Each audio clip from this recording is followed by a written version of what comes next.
Halo Kumaha Damang, saatnya Anda menyimak berita Bandung bersama saya, Tia Anissa. Sejumlah berita menarik akan kami sajikan untuk Anda dan berikut 3 berita utama hari ini. Usai unggul di hasil hitung cepat Pilgub Jabar, apa yang akan dilakukan Deddy Mulyadi selanjutnya jika menang dan menjabat sebagai Gubernur Jawa Barat?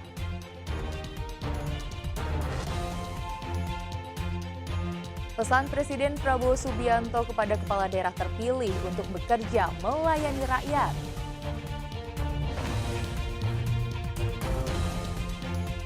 Sejumlah selebritas yang ikut kontestasi pilkada gunakan hak suaranya di TPS.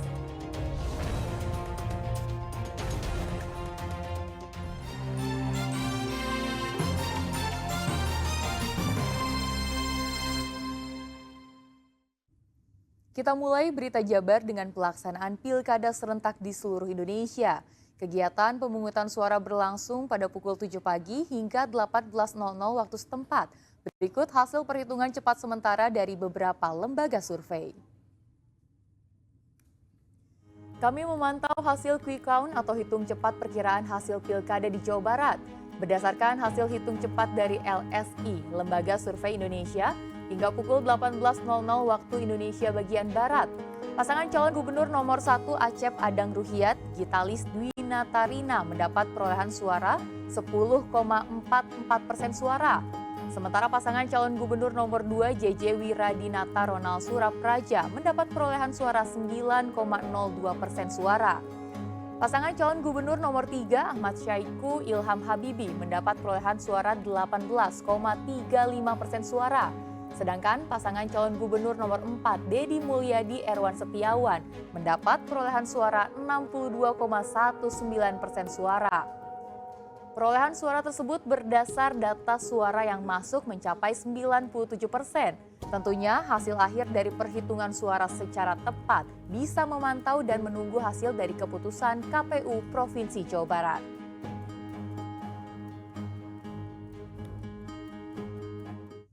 Calon Gubernur Jawa Barat nomor urut 4, Deddy Mulyadi memberikan respons usai unggul di hasil hitung cepat Pilgub Jawa Barat dari beberapa lembaga survei. Lalu apa yang akan dilakukan Deddy selanjutnya jika menang dan menjabat sebagai Gubernur Jawa Barat? Di Subang sudah ada Ramaditya Domas yang berkesempatan langsung mewawancarai dengan Deddy Mulyadi. Ya, baru saja Deddy Mulyadi Cagup nomor 4 Pilgub Jawa Barat mengumumkan bahwa dirinya dan juga mensyukuri terkait dengan pemenangan di hasil hitung sementara. Ini baru hitung sementara. Kita akan melihat bagaimana nanti prosesnya, tapi yang jelas kita akan menanyakan bagaimana perasaannya, bagaimana proses sejauh ini yang dia lakukan hingga akhirnya mencapai 60% lebih, saudara. Kita tanya langsung ke Deddy Mulyadi, Kang. Ya, kabar baik. Oke, Kang, mendapatkan kabar bahwa sudah 60% lebih. Sejauh ini, bagaimana perasaannya, Kang? Ya tentunya bahagia ya, tapi yang paling utama kan ada tanggung jawab yang harus saya pikul ke depan. Karena ini kan kepercayaan publik yang dibangun di atas keringat masyarakat. Dan dibangun di atas harapan, karena ekspektasi terhadap saya kan relatif tinggi. Untuk itu, moga pasangan saya dengan Kang Erwan bisa mewujudkan seluruh mimpi-mimpi rakyat Jawa Barat. Artinya ada mimpi yang diusung untuk nantinya bisa dilakukan. Tapi tentu kita lihat bahwa angka 60% ini, saudara, ini cukup tinggi, Kang, di sepanjang gelaran Pilkada Jabar. Apakah menyangka dan bagaimana skemanya sejauh ini? Ya sebenarnya saya sudah memprediksi dari awal ya, karena komunikasi publik saya dengan masyarakat Jawa Barat instan. Saya biasa ke undangan, biasa ngurusin orang sakit dalam setiap hari. Ada jembatan rusak saya ikut bantu. Ini kan cermin ada tanggung jawab yang saya lakukan selama ini. Dalam bahasa saya, apa yang saya lakukan adalah kerja-kerja otentik, gitu, bukan kerja-kerja kosmetik. Nah, sehingga itu melahirkan kepercayaan, dan kepercayaan itu terawat. Walaupun memang mungkin ada degradasi karena ada kampanye hitam, ada aspek-aspek yang lainnya, tapi itu biasa kan dalam politik. Untuk itu, semoga seluruh keringat itu, seluruh mimpi itu nanti akan terbeli dengan kerja yang saya lakukan. Iya, Kang. Terkait juga kita berandai-andai bahwa hasil ini adalah benar dan hasil ini nantinya akan sesuai dengan yang diharapkan. Apa yang pertama akan dilakukan oleh Kang Deddy Mulyadi untuk warga Jawa Barat tentunya? Yang pertama saya lakukan pasti saya langsung lihat anggaran dong. Ini anggaran posturnya paling gede buat siapa? Dalam bahasa saya sering saya umumkan misalnya gini, ini kan sudah pemerintahan berbasis digital. Kalau pemerintahan berbasis digital, maka ongkos kantornya harus kecil. Kunjungan-kunjungan kerjanya harus kecil. Nah, sehingga nanti yang berbasis digital ini harus melahirkan postur anggaran publik yang besar bagi kepentingan masyarakat. Jadi kita nggak mungkin membangun kalau tanpa melihat anggaran dulu. Anggarannya kita efisienkan, kita arahkan, kita fokuskan bagi kepentingan publik. Nah kalau sudah seperti itu berarti belanja jalannya nanti ditingkatkan. Belanja bangun rumah rakyat miskinnya ditingkatkan. Belanja untuk Jabar Caang istilahnya ditingkatkan. Belanja untuk irigasi ditingkatkan. Belanja bangun sekolah baru ditingkatkan. Ini yang belanja untuk layanan kesehatan dari mulai puskesmas sampai rumah sakit ditingkatkan. Beasiswa ditingkatkan. Nah ini yang akan menjadi orientasi yang saya lakukan. Di balik itu pasti saya tetap keliling nemuin warga pakai motor, pakai sepeda. Karena apa? Karena itu bagian mempotret apa yang terjadi di dapur warga kita. Karena dapur warga tidak hanya bisa dikontrol oleh dapur media sosial kita. Kang, terakhir, sejauh ini kita tahu bahwa didukung oleh Partai Kim, partai yang koalisi yang juga cukup gemuk. Apakah sudah ada koordinasi, komunikasi terkait juga bagaimana nanti pembagian di Jawa Barat dan juga dengan Presiden Prabowo khususnya dengan Ketum Gerindra sebagai kader Gerindra? Saya sudah lapor dari tadi ya, sejak Exipol saya sudah sampaikan dan tadi ADC menjawab sudah diprediksikan kalau Jawa Barat kemungkinan menang besar. Dan kalau komunikasi dengan para ketua partai kan itu kerjaan saya keseharian karena teman-teman saya. Tidak ada hal karena para ketua partai tidak membanding apapun pada saya. Mereka hanya meminta saya mewujudkan seluruh visi dan misi yang saya sampaikan di debat-debat kandidat calon gubernur dan wakil gubernur. Terakhir, yang ingin dikatakan kepada tim pemenangan, kepada warga Jabar khususnya keseluruhan, apa terakhir? Kemenangan ini bukan kemenangan pasangan nomor 4, tapi kemenangan seluruh masyarakat Jawa Barat. Kemenangan bukan hanya nomor 4 tapi seluruh pekerja. Terima kasih Kang Deddy Mulyadi dan ya, terima kasih Bang, terima kasih. Dan itu saudara bagaimana tadi pernyataan dari Deddy Mulyadi, cagup nomor 4 Pilgub Jawa Barat bahwa memang sejauh ini yang mereka pikirkan adalah nanti langsung mengukur postur anggaran di Jawa Barat, APBD tentunya. Dan ini nanti langsung dikerjakan terkait dengan fokus-fokus isu baik itu kemiskinan, infrastruktur dan lain sebagainya. Ini yang akhirnya nanti bagaimana nanti hasil akhir daripada Pilgub Jawa Barat, apakah memang benar Deddy Mulyadi menang dengan angka yang cukup signifikan. Kita lihat nanti. Rapat Termas dan Imam melaporkan dari Subang, Jawa Barat. Presiden Prabowo Subianto menggunakan hak suaranya di Desa Bojongkoneng, Kabupaten Bogor. Presiden Prabowo berpesan bagi para calon kepala daerah yang terpilih ataupun tidak dalam pilkada tahun ini untuk tetap bekerja sama untuk melayani rakyat. Presiden Prabowo Subianto tiba di TPS 8 Desa Bojongkoneng, Babakan Madang, Kabupaten Bogor pada Rabu kemarin, sekitar pukul 8:30 pagi. Presiden menjalani proses pemungutan suara, mulai dari registrasi, mengambil, mencoblos, dan memasukkan surat suara ke kotak suara. Tak lupa mencelupkan jari ke tinta pemilu. Usai menggunakan hak suaranya, Prabowo menilai jalannya pilkada tahun ini cukup baik. Ia pun menegaskan jika warga bebas memilih siapa calon kepala daerahnya. Selain itu, ia berpesan kepada seluruh calon kepala daerah agar tetap kompak dan bekerja sama untuk melayani rakyat.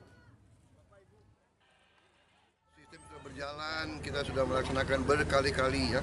Ini bukan yang pertama kali, sudah pemilihan berkali-kali. Saya kira kita sudah matang, diakui. Pasti ada yang baik, ada yang kurang, ya kita perbaiki semua. Oke? Pemilihan ya terserah rakyat milih yang baik. Ya, Pak, pesannya untuk yang nanti calon kepala daerah yang menang ataupun yang kalah ada pesan nggak Pak? Untuk yang menang dan yang kalah nanti? Iya, setiap pemilihan kan pasti ada yang menang, ada yang kalah. Ya harus kerjasama.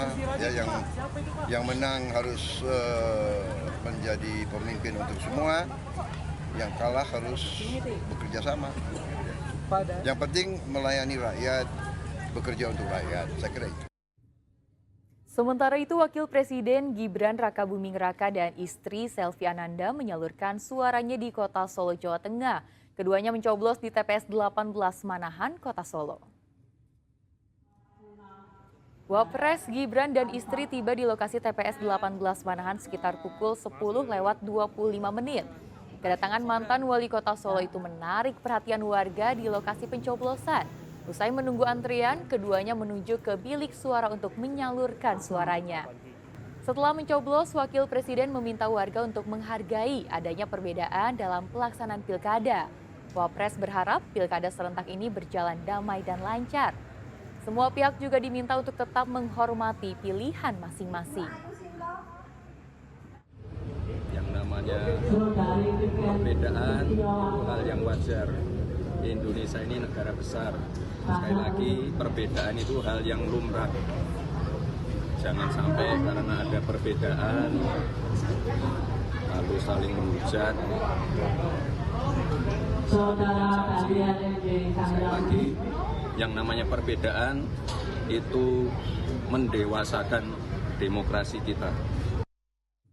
Panglima TNI Jenderal Agus Subianto dan Kapolri Jenderal Listio Sigit Prabowo mengerahkan ratusan ribu personelnya untuk mengamankan pilkada serentak.